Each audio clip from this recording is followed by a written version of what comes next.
was mit deiner Mütze? Also bist du billig? Ja, warum? Lohnt sich oder?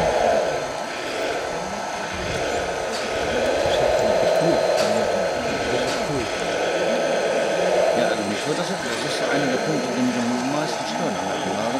Das sagt, die Kosten sind einfach, zumindest sobald der Bagger Auto fährt, einfach zu heftig.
Warum das passiert.